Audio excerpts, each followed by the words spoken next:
बिस्मिल्लाहिर्रहमानिर्रहीम। 11वीं जमात के तलबा व तालिबात, अस्सलाम वालेकुम।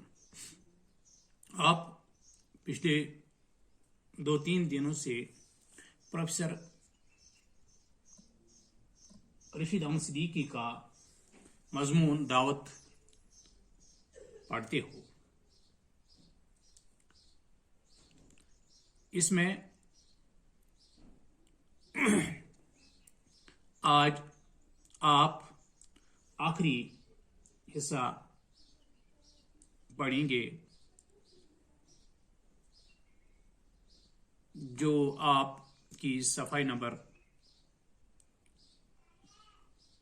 65 से शुरू हो जाता है। आप अपनी किताब का सफाई नंबर 65 निकालिए और गौर से सुनिए। खुदा खुदा करके खाना खत्म हुआ, काफी आई बगैर दूध या शक्कर के। बस ये मालूम होता था जैसे तंबाकू का गुल पीस कर पानी में मिला दिया गया है,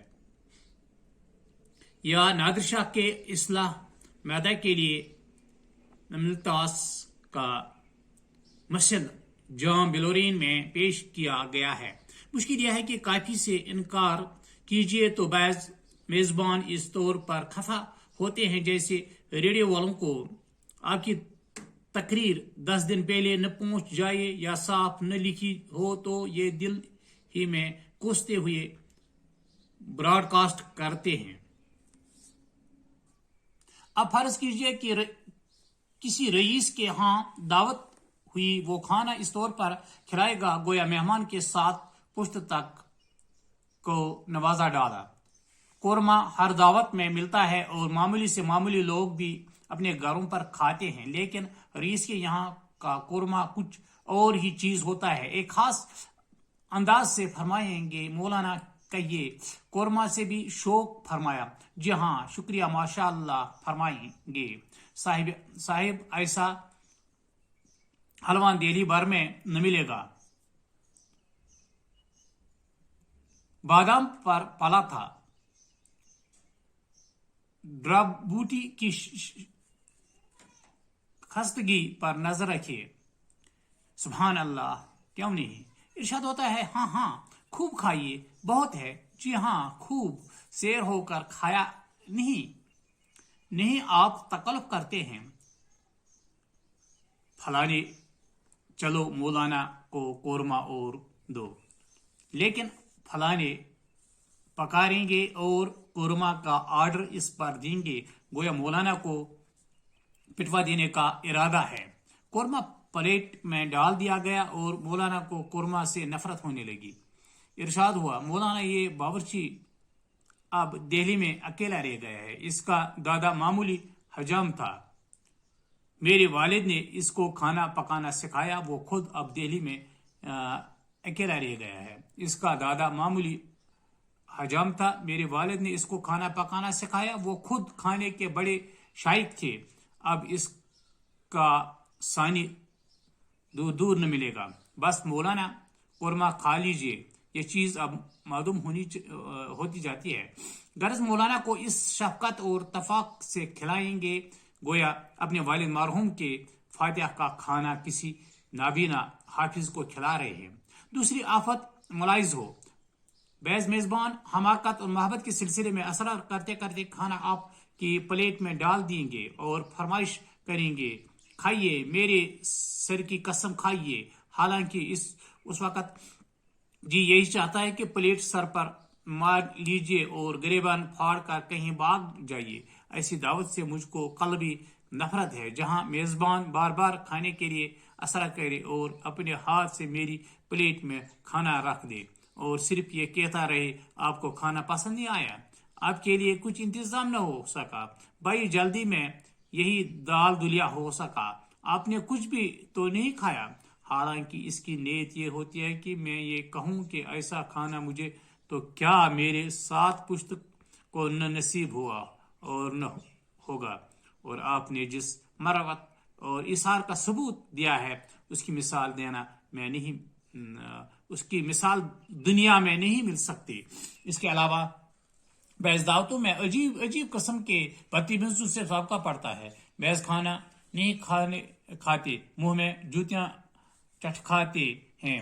کچھ ایسے ہیں جو ساری انگلیاں سالن میں ڈبو دیں گے اور منہ میں لقمہ کی پذیرائی اس طور پر کریں گے جیسے سرکس کے گھوڑے کو چابک لگاتے ہیں. کچھ ایسے ہوتے ہیں جو بدحواس ہو کر بہت زیادہ حصہ پلیٹ میں لے لیں گے، تھوڑا کھائیں گے اور بقیہ کو گنگول کر چھوڑ دیں گے. ڈونگے میں سے بوٹیاں چھپے سے نکالنے کے بجائے ان کو ٹٹول ٹٹول کر نکالیں گے. کبھی پلیٹ میں نکالی ہوئی بوٹیوں کو پھر ڈونگے میں ڈال دیں گے. پانی پئیں گے تو معلوم ہوگا گویا بڑی بوتل حلق میں انڈیلی جا رہی ہے اور گلے سے قلقل مینا کا کام لے رہے ہیں. کچھ لوگ چپاتی کے حاشیے توڑ توڑ کر دسترخوان پر انبار لگا دیں گے. سنی ہوئی انگلیاں روٹی سے پوچھیں گے اور ڈکار اس طور پر لیں گے گویا اس خوبصورت آواز کے تمام لوگ منتظر تھے. کچھ اس طور پر کھائیں گے گویا اپنے گھر کھانے کو نہیں ملتا. دوسروں کے دسترخوان پر نازک مزاجی یا بد دماغی کا ایسا ثبوت دیں گے گویا وہ بیک وقت اردو کے کوئی حق بخشوائے ہوئے شاعر بھی ہیں اور نالائق افسر بھی. اور خدا اس دعوت سے بھی ہر بھلے مانس کو بچائے جس میں تقریر کی جانے والی ہو لیکن مقرروں میں بانڈوں کی محفل اور شرفا کے مجلس میں امتیاز کرنے کی صلاحیت نہ ہو. امتلاس یہ لفظ ہے ایک لمبی پھلی جس کا بیج مسل کے لیے دیا جاتا ہے. مسل وہ دوا جس سے دست آئے. ہم یہ اس طرح بھی استعمال کرتے ہیں مسل جب کوئی ڈائریا ہوتا ہے. جام بلیورین صاف شفاف اور چمکیلی شراب. چٹکھانا پائدر پر انگلیوں کو آواز نکالنا. گنگول پانی میں ہاتھ ڈال کر ملانا. کلکل مینا سرائی سے شراب نکالنے کی آواز. سنی ہوئی انگلیاں شوربے میں بھیگی ہوئی انگلیاں. رشید احمد صدیقی نے اس سبق میں اس دعوت میں شریک ہونے والوں پر چوٹ کرتے ہوئے اس دعوت کا حال طنز کرتے ہوئے لکھا ہے جس میں پرتکلف کھانوں کا اہتمام کیا گیا ہے. پکوانوں کی تعداد اتنی تھی کہ شمار کرنا مشکل تھا اور جب تک سارے کھانے میز پر نہ آتے پکوان کو ہاتھ لگانا بڑا گنوارا پن سمجھا جاتا تھا. اگر مہمان انکار کرے تو خواہ ناراض ہوتے ہیں. بقول رشید احمد صدیقی کچھ دعوتیں ایسی بھی ہوتی ہیں جہاں عجیب اور بیوقوف لوگوں کو جھیلنا پڑتا ہے. اس طرح سے میرا آج کا یہ موضوع مکمل ہو جاتا ہے. خدا حافظ.